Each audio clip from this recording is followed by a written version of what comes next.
హరీష్ రావు గారు ఒక మాట అన్నాడు, రైతు రుణమాఫీ చెయ్యి, రైతు రుణమాఫీ చేస్తే రాజీనామా చేస్తా అన్నాడు.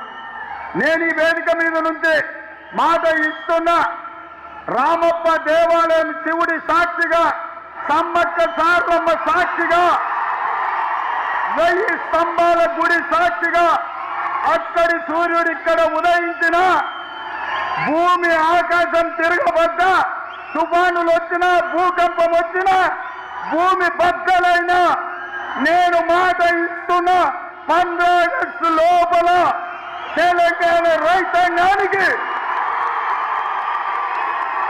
15 ఆగస్టు లోపల తెలంగాణ రైతాంగానికి 2 లక్షల రూపాయల రుణమాఫీ చేసి తీరుతా. హరీష్ రావు అన్నావు కదా సిద్దిపేటకు రాజీనామా చేస్తా అని, రాజీనామా పత్రం జేబులో పెట్టుకో. 15 ఆగస్టు నాడు నీతో మాట్లాడతా బిడ్డ, మాట మీద ఉండాలి.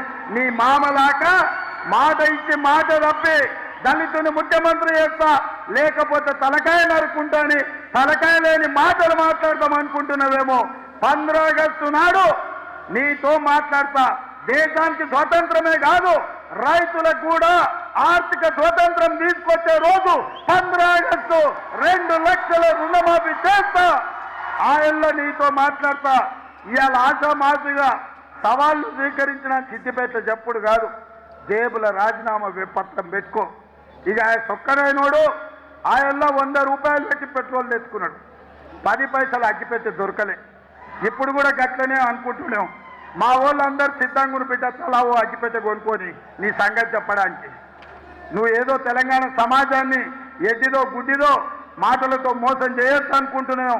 అవన్నీ ఏం కుదరవు.